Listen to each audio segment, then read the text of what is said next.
7 December 1971 বিকেল 3টে সিলেটের উত্তরে লক্কাপুরের ধুলোবালি মাঠে হঠাৎ নামে 14টি মিগ-4 হেলিকপ্টার। ভেতরে 384 জন গোর্খা রাইফেলসের দুর্ধর্ষ যোদ্ধা।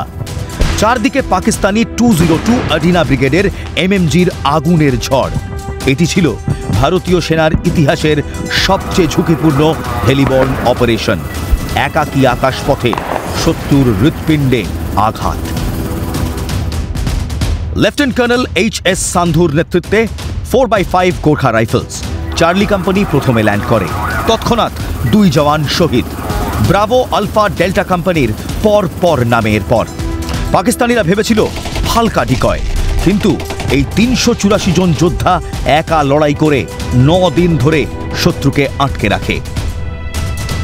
সিলেট বেসিনের 3 দিক, আটগ্রাম, কুলাউড়া, মৌলভীবাজার, সেখান থেকে শত্রুরা ভারতীয় সেনাকে ঘিরে ফেলে, কিন্তু গোর্খারা থামে না।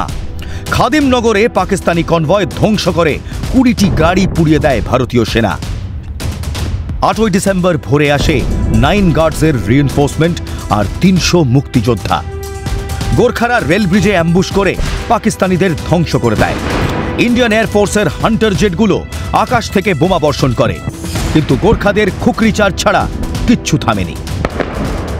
11 ডিসেম্বর থেকে পদাতিক সৈন্যরা এগোতে শুরু করে। 59 মাউন্টেন ব্রিগেড জ্যাকিগঞ্জের নদী পার হয়ে কুলাউড়া থেকে আসে। 81 ব্রিগেড চা বাগানের পথে মৌলভীবাজার দখল করে। আটগ্রামে 4 ডোগরা ফিক্স করে শত্রুকে। গোর্খারা অবশিষ্ট গুলি দিয়ে খুকরি চালায়। 15 ডিসেম্বর 6 রাজপুত ও 8 মাউন্টেন ব্রিগেডের দক্ষিণ পশ্চিম থেকে link up. Major general K V. Krishna Rao গ্রহণ করেন 107 জন পাকিস্তান অফিসার সহ 6000 পাকিস্তানি সৈন্যের আত্মসমর্পণ।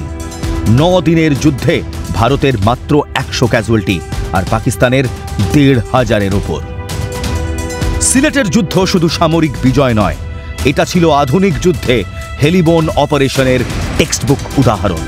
একাকী এয়ারহেড 9 দিন শত্রুকে আটকে রেখে মুক্তির পথ খুলে দেয়।